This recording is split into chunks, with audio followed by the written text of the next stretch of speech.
Welcome, travelers. You've found the storytelling room of cosmic roots and Eldritch shores. Get yourself a cup of your favorite brew, settle in, and get ready for takeoff. Tonight we have In a Field of Bone-Bonnets by Aimee Picchi from our Myths, Legends, and Fairy Tales department. The hut shuffled to face the sunrise, a habit that pleased the old witch, and kindled the fire in its hearth for her morning tea. The old woman groaned as she picked up a crumpled note from the floor. The scrap had been tossed into the hut in the middle of the night while she snored in her feather bed. The hut had remained still. The witch had told it long ago that those who came to her for help were frightened enough and might run off if a giant chicken-footed hut suddenly moved. The witch and the hut both knew what the note would say. The messages were always the same, even if the words were different. "Another woman needs my help," the witch wheezed as she reached for her bag of medicines. The ever-glowing skulls strung by the hut's doorway clattered. "You need to rest." As she reached for her walking stick, she gave the hut's central beam a pat. "My dearest hut, we must both continue until we can no longer move. Stoke your fires at dusk. I'll be back by then." The hut watched with worry as she limped into the woods. As the sun arced across the sky, the hut rotated on its chicken feet to follow the warmth. It opened its shutters and aired its insides, then closed its shutters when the afternoon air grew hot and humid. As the sun was setting, the old woman stumped back, her breathing labored. Fatigue lined her face, and she stepped inside unsteadily. "You are old enough now to stop doing this. Helping others does not stop at any age." The witch climbed into bed, drawing her quilt to her chin. "I know in my bones my end is near. You have served me well, with more care than I would ever have imagined. But you are a magicked thing. You need a witch's power to remain alive. I've used the last of mine to grant you 3 days to find a new witch." The hut settled on its haunches. "I cannot continue without you." The witch touched the hut's timbers. "Dearest friend, I hope that is not true." She began drifting off, but mumbled softly, "To find her, the town holds a clue, but is no place for you. Wrong turn, you could burn. Red among bone finds your new home." The hut tended the fire to keep her warm, and rocked from foot to foot to soothe her pain. By morning the old witch was as still as stone. The hut stood in the clearing. The old woman had always done the thinking for them. Its timbers groaned, knowing the old woman would no longer hobble across its wooden floors, or have it run through the woods so fast the birch trees lashed at its windows. The hut would do anything to feel her footfalls again. The emptiness swelled inside it. It sought out the willow where the old woman liked to sit on hot evenings. It dug into the dirt, ignoring how its claws ached. At last it stepped back, studying the grave through its porthole windows. Satisfied, it tilted its frame until the old woman's body slipped out of the bed and into the grave. It mounded dirt over her and covered the grave with scarlet wolf-teeth daisies and white bone-bonnets, her favorite blossoms. Shaking its beams, 3 skulls tumbled from its doorframe and landed among the flowers. The skulls sang a eulogy in pale chromatics of unwanted endings. The hut imagined sitting by her grave for 3 days, letting the magic drain away. Its windows would lose their shine, and its feet would sink into the ground. With time, animals would make it their home. Dearest friend, I hope that is not true." The memory of its witch's voice echoed in its rafters. The hut heaved itself upright on shaky legs. "I will honor her wish as best I can," it clattered. The hut's shutters creaked in sorrow as it said goodbye. "The town holds a clue," she had said. The hut made its way toward the nearby town. By afternoon it was walking through wide boulevards, looking in the windows of fancy shops selling starched white frocks and tiny crystal figurines of creatures the hut had never seen. The old woman would have little use for this town, the hut thought. As it trundled through a side street, a man in a butcher's apron leaned from his shop door. "Is your witch inside?" As it trundled through a side street, a man in a butcher's apron leaned from his shop door. "Is your witch inside?" His eyes darted toward the windows. "Come out, old lady." The hut backed up. "No witch, eh?" Emboldened, the butcher jabbed an accusatory finger at its timbers. "My wife went to her a year ago for medicine. Only things that came back were a lock of her red hair and a bloody scrap of her skirt." The hut turned, confused. It remembered the red-haired woman. She was clever, asking the old witch about plants and medicines. She wore her hair in a thick braid twisted into a bun, and the freckles on her nose seemed to dance when she laughed.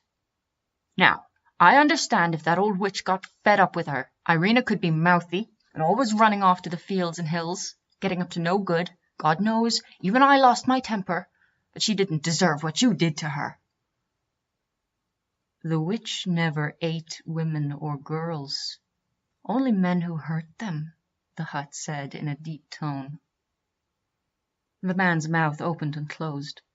He trembled as he ran into his shop and bolted the door. The rest of the day was no better. A grandmother smiled in passing at the hut, but a gang of young men threw rocks. It recognized a few women. The witch had healed them and handled the men who came stalking after them, but under the eyes of town guards and offended proper citizens, none of the women would approach the hut. Its timbers groaned as it left the town. The hut felt more than its energy slipping. The first day hadn't brought any help in finding a new witch, only lessons about how humans feared it and the old woman. The hut sighed through its eaves. A shutter came loose and dropped onto the dusty road behind it. On the second day, the hut felt weak enough to be worried men might bring it harm. Its joists ached, and it wondered if this was how the old woman felt in her last days. At the outskirts of a village, it turned in at a little wooded glen and hid, waiting until dark to search for a new witch. But a chicken-footed wooden cabin with glowing skulls about its door was never going to be well concealed, especially at night. An uneasiness came over the hut as it heard the villagers bang their shutters shut and lock their doors tight. It saw a line of flickering lights approach. The village watch came running at it, shouting and waving flaming torches. A spark jumped to its shingles, igniting a fire on the corner of its roof. A wrong turn. In searing pain, the hut fled through the woods until it reached a stream in a gully. It pitched itself in and dipped the corner of its roof into the muddy water, dousing the flames and cooling its shingles. As the hut crouched in the gully, its worries about guards and burned shingles gave way to a deeper ache that settled into its frame. If the old witch were alive, she would climb up on its roof and repair the ruined corner. As much as the hut had provided a home for the witch had given the hut care, belonging, and purpose. The magic, the hut saw, wound down far deeper than its own timbers. On the third day, the hut decided to avoid people. Her witch had said, "The town holds a clue," but only the butcher had spoken to it. He'd said, "The red-haired woman liked flowers." Its witch had loved the delicately pretty wolf-teeth daisies and the healing white bone-bonnets. She used to sing, "Wolf teeth upon the heath, field of bonnets bone upon it." Perhaps, thought the hut, the red-haired woman would also pick bone-bonnets.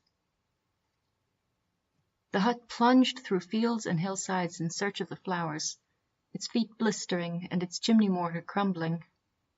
As the sun fell below the horizon, the hut caught sight of a meadow of white flowers nodding in the breeze. Bone-bonnets. Even if it were to lose its magic here, the hut was at ease with settling itself down in such a field, allowing its timbers to become home to insects, birds, and vines. But in the midst of this field stood a red-haired woman, picking flowers. Aimee. She looked up and waved. The hut approached slowly. "Your husband thinks we ate you," the hut said. The woman laughed, her freckled nose crinkling. She had a loose-limbed ease about her now that she was healed and free. "Another of his lies. I sent him a piece of my skirt, bloodied by my monthly, a lock of my hair, and a note saying bandits held me for ransom. Knew he wouldn't pay. Been camped out ever since I left you, practicing what old grandmother taught and helping those that find me. How is she?" The hut's skulls tapped out an echo of the eulogy. She hung her head and stood silent for a moment. "I'm sorry." Then she rested her hand on the hut's wooden beams. "Her magic is fading." She looked up in concern. "You need another witch." The hut leaned forward, its windows studying her closely. What had been faint when she visited the old witch was now a growing river of magic running through her veins. "She told me to find someone." The hut shifted on its feet, suddenly shy. "She told me—" The hut paused. "I know that my work is not yet done." Aimee placed her hand on the hut's railing. "If you will have me, I would be honored to call you home. I hope I may prove as much a home for you as you shall for me." When the red-haired woman stepped onto its porch, the hut's hearth flared with heat. She patted its door frame, and the hut felt the weight of loneliness lifting. The hut's door swung open as its skulls blazed. Welcome home. The end. This has been In a Field of Bone-Bonnets by Aimee Picchi. Aimee Picchi is a writer and editor based in Burlington, Vermont. Her fiction has appeared in Intergalactic Medicine Show, Flash Fiction Online, and Daily Science Fiction, among other publications. A classical musician by training, Aimee is a graduate of Juilliard Pre-College and University of Rochester's Eastman School of Music. Her website is aimeepicchi.com, and she can be found on Twitter at @AimiePicchi. To discuss In a Field of Bone-Bonnets, visit the forums at Cosmic Roots and Eldritch Shores. For more stories like this, click subscribe here and on our website. Your subscription will let us bring you more stories, illustrations, and articles, and support writers and artists. Thanks for joining us on the journey. We'll see you next time.